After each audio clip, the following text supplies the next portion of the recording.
YouTube video on how to trim. Here's a bowl. My, I don't know, maybe 4-pound bowl. That was a rim cover. Controller drawing. Okay. Check out how thick it is.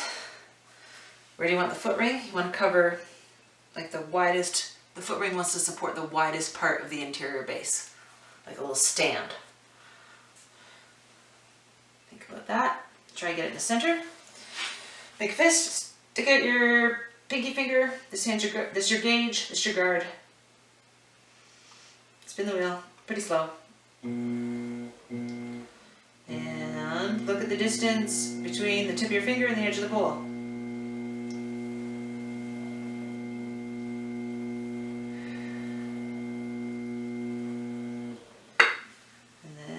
Stop the wheel when it's right in front of your fingertip. Move the bowl away. Not back and forth a bunch of times. And repeat. Look at the distance between the tip of your finger and the edge of the bowl. Stop turning when the close point is in front of your fingertip.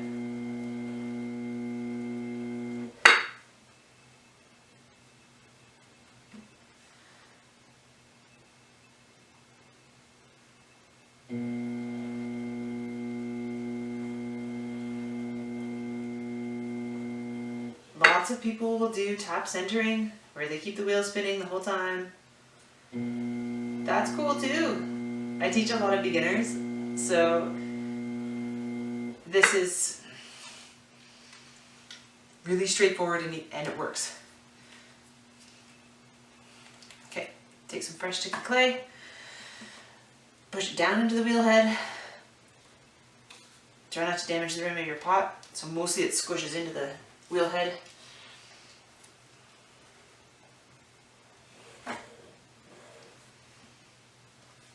Or the bat. Today I am working on a bat because the diameter of these rims are wider than my wheel head. Otherwise, there's no preference. Working on the wheel head is nice.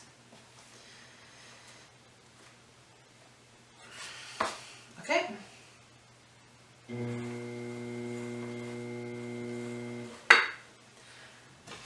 Alright. Draw a line. Draw a second line. You're not trying to carve in, you're just drawing a groove. Alright. Make contact with the clay between 3 and 6 o'clock. You're going to start with this thing. It's a Sure-Shape rasp. Hardware store, woodworking tool, or pottery supplier. This hand pushes down. Hands are connected, elbows are in. Okay, spin fast. And you can see we have a good leather hard because we're getting nice strings of clay. That's what you want. Let the wheel do the work. Hold the tool up against the clay. Let the wheel do the work. It's all about leather hard. Trimming success is about everything in clay is about the consistency of the clay. Okay, so you see I held the tool up against the side. So why am I using this tool? Because when you pick up the bottom of your pot, when you're throwing it, it gets mangled, it's not perfectly round. This will take off all the high points and make this nice and round. So it's really good for beginners to help get it nicely centered. And then you go to the loop tool. I get the good one, not the cheap one. Spin fast. If you want your foot ring 1/2 inch high, start with the corner of the tool 1/2 inch down the side. Hold the light at first. Woo, spin faster.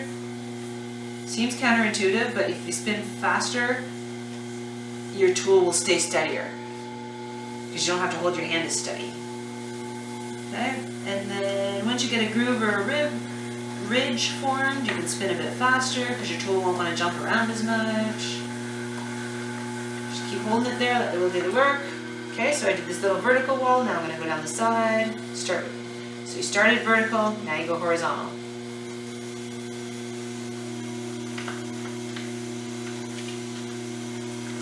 See how slowly the tool is moving?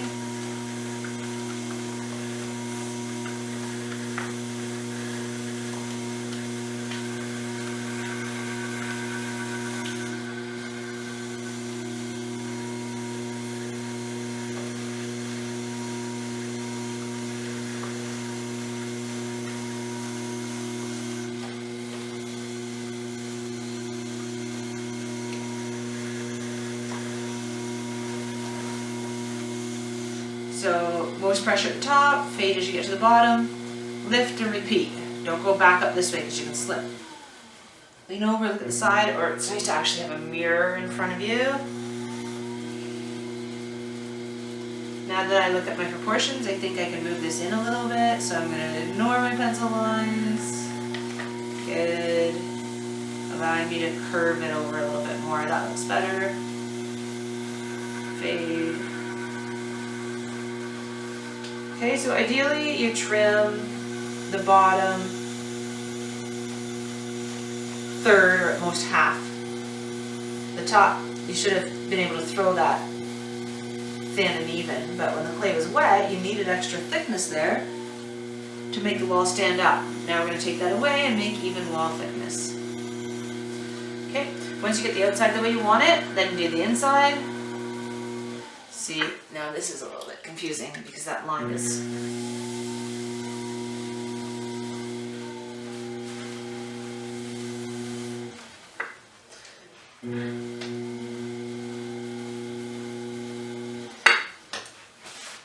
Okay, that's better. Start on the line, corner of the tool, spin fast, hold it there. Once you get a groove or a ridge formed, you can apply a bit more pressure and add a bit more speed. Move the tool across into the center. Lift away and repeat.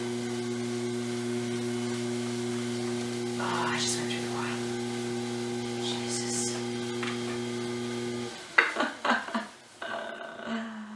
What was that? Oh, maybe not.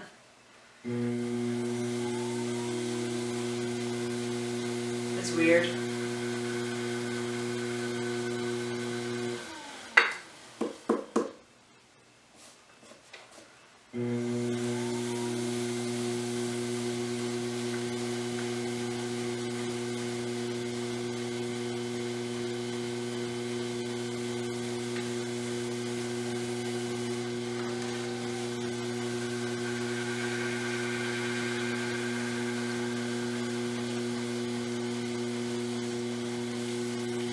So the reason why you have the ruler is that you can look and see if that's deep enough. 2-3 millimeters, then you can put glaze there.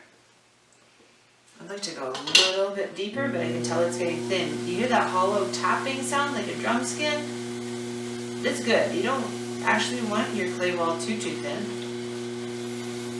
If someone throws their spoon in the bowl hard, crack through it. You just want even wall thickness.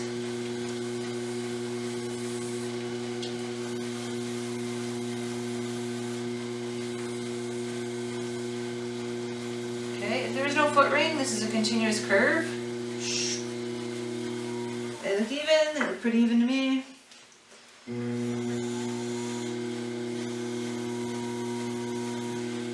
So that's like this, right? That's how I like it. And check that. Yep, I can get glaze there without fusing onto the kiln, so we're good.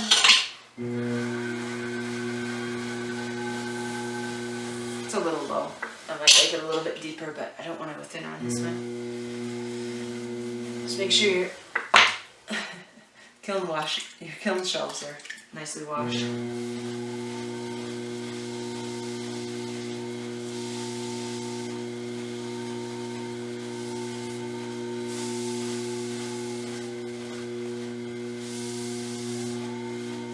Oh, so what I'm doing right now is I'm actually compressing the clay. So apply some pressure, and it's making it stronger. It's all those little particles that got torn apart by those sharp metal tools are getting pushed all back together. Preventing cracking, making your wall denser, and also making the trimmed surface the same texture as the thrown surface. So the glaze will adhere in the same way and give you the same color response, same texture.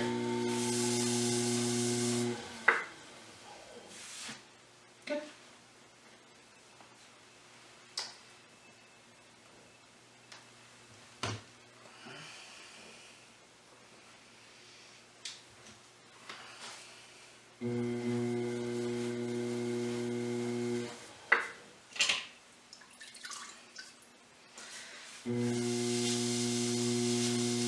I like to wipe down all my edges.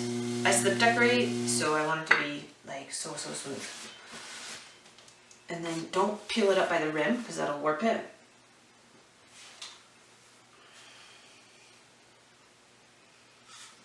See? That's alright. A few cat scratches there.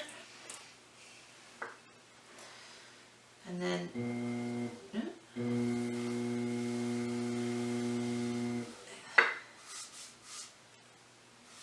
that edge smooth. Okay, ready for tomorrow's demo, slip decorating. Hey!